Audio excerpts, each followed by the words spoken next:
जय हिंद दोस्तों, कैसे हो आप लोग। उम्मीद करता हूँ आप सभी लोग मस्त होंगे, स्वस्थ होंगे और एकदम अच्छी तरह से आप लोग अपने बोर्ड एग्जाम की तैयारी में लगे होंगे।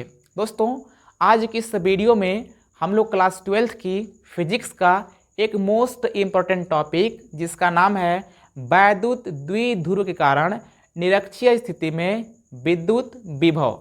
दोस्तों, ये एक मोस्ट इम्पॉर्टेंट टॉपिक है जो कि आपके एग्ज़ाम में आते हैं। यदि आपके मोबाइल फ़ोन में आपकी गर्लफ्रेंड की मैसेज आ रही होगी तो उसको आप लोग इग्नोर कर दीजिएगा, लेकिन इसको इग्नोर मत कीजिएगा क्योंकि आपकी गर्लफ्रेंड आपको छोड़ के जा सकती है, लेकिन दोस्तों ये आपको बोर्ड एग्ज़ाम में 5 नंबर दे के जाएगी। यदि आप इस वीडियो को पूरा देखते हैं तो मैं आपसे वादा करता हूं कि इस डेरिवेशन को एकदम सिंपल तरीके से आपके दिमाग में डाल दूंगा। तो उम्मीद है आप लोग इस वीडियो को पूरा देखेंगे। आइए समझते हैं। जैसा दोस्तों यहाँ पे पहला वर्ड आपको दिखाई दे रहा होगा, वैद्युत द्विध्रुव।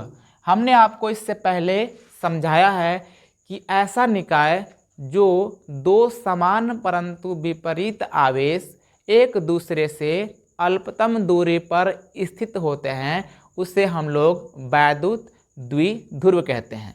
लेकिन दोस्तों यहाँ पे हम लोग को वैद्युत द्विध्रुव के निरक्षीय स्थिति पर विद्युत विभव ज्ञात करनी है।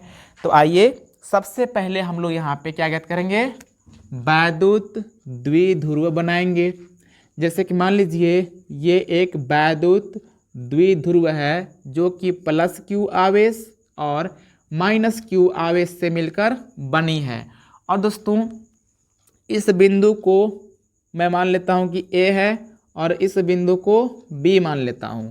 और दोस्तों ये क्या होता है, एक दूसरे से अल्पतम दूरी पर स्थित होते हैं और वह अल्पतम दूरी 2L होता है, आपको पता है ना। अब दोस्तों ऐसा मान लेते हैं कि ए और बी के मध्य बिंदु O है। क्या दोस्तों, एक मध्य बिंदु O है। अगर यहाँ मध्य बिंदु O है तो इसका मतलब ये हो गया कि A से O की दूरी L हो जाएगी और O से B की दूरी भी L हो जाएगी, तभी तो L और L मिला के 2L होते हैं, ठीक है ना। अब दोस्तों यहाँ पे हम लोग क्या करेंगे कि बिंदु A और B के लंबार्धक बिंदु, लंबार्धक का मतलब कि जस्ट इसके आधे दूरी के ठीक ऊपर एक बिंदु दोस्तों हम लोग P मान लेते हैं। क्या करते हैं, P मान लेते हैं जो कि निरक्षीय स्थिति में है दोस्तों, और इसी पे हम लोग को विद्युत विभव ज्ञात करनी है। अब यहाँ पे ध्यान दीजिएगा दोस्तों, यहाँ से अगर हम लोग देखें तो A से जो P की दूरी हो जाएगी वो दोस्तों हो जाएगी ये वाली AP, और B से P की दूरी हो जाएगी ऐसे BP। दोस्तों लाइन थोड़ी सी टेढ़ा हो सकती है क्योंकि नज़दीक से उतना अच्छा दिखाई नहीं देता है, फिर भी अच्छा ही लग रहा है। अब यहाँ से दोस्तों आपको दूरी मिल गया AP और BP। अगर यहाँ पे O से P की दूरी की बात करें तो दोस्तों ये वाला R है। कितना मानेंगे दोस्तों, R मानेंगे। अब ध्यान दीजिएगा, यहाँ से दोस्तों सबसे पहले तो हम लोग AP और BP की दूरी ज्ञात कर लेंगे जो कि दोस्तों दोनों बराबर ही होगा ना। तो दोस्तों यहाँ पे हम लोग को कुछ बातें लिखनी होती है, जैसा कि आपने अक्षीय स्थिति में देखा होगा। तो क्या लिखना है आप ध्यान से सुनिएगा, आप लिख लेंगे। हमारे पास थोड़ी जगह की कमी है इसलिए मैं यहाँ पे लिख नहीं रहा हूँ, आपको समझा रहा हूँ, आप अच्छे से लिख लेंगे। जैसे कि आप शुरुआत में लिखिएगा कि माना कि एक वैद्युत द्विध्रुव AB है जो कि प्लस क्यू आवेश तथा माइनस क्यू आवेश से मिलकर बनी है, तथा A और B के लंबार्धक बिंदु O से R दूरी पर निरक्षीय स्थिति में एक बिंदु P है जिस पर हमें वैद्युत विभव ज्ञात करनी है। बस आपको इतनी सी बातें अच्छी तरह से लिख लेना है। अब दोस्तों यहाँ पे हम लोग क्या करेंगे कि सबसे पहले प्लस Q से, यानी कि प्लस Q से P की दूरी ज्ञात करेंगे। तो लिखेंगे प्लस Q आवेश से, प्लस Q आवेश से P की दूरी, दोस्तों यहाँ आप लोग ध्यान दीजिएगा, जैसे कि अगर ये वाला आकृति आप लोग देखेंगे कुछ इस तरह से, तो ये आपको एक राइट एंगल ट्रायंगल की तरह दिखाई देगा, जिसको कहते हैं समकोण त्रिभुज। अब आपको यहाँ पे ये वाला यानी कि ये वाला L पता है और ये वाला R पता है, आपको ज्ञात करना है ये वाला। अब उसको कर्ण बोलते हैं ना, तो हम लोग को पाइथागोरस प्रमेय पता है कि कर्ण का स्क्वायर बराबर लंब का स्क्वायर प्लस में आधार का स्क्वायर। तो इस तरह से अगर आप निकालेंगे तो कर्ण का स्क्वायर बराबर हो जाएगा, कर्ण का स्क्वायर बराबर हो जाएगा लंब का स्क्वायर यानी कि आर का स्क्वायर प्लस आधार का स्क्वायर यानी कि एल का स्क्वायर, है ना। अब यहाँ से अगर स्क्वायर हटाएंगे तो ये पकड़ लेगा करड़ी, यानी कि यहाँ पे जो कर्ण निकल जाएगा वो निकल जाएगा करड़ी के अंदर R square plus L square. इस तरह से आप ये कह सकते हैं कि ये वाला जो दूरी निकल गया वो निकल गया R square plus L square. दोस्तों मैं ये वाला मिटा लेता हूँ। अब जैसा कि मैंने आपको बताया कि दोनों की दूरी बराबर ही होगा, जैसा कि R square plus L square. इसी प्रकार से अगर हम लोग देखें माइनस क्यू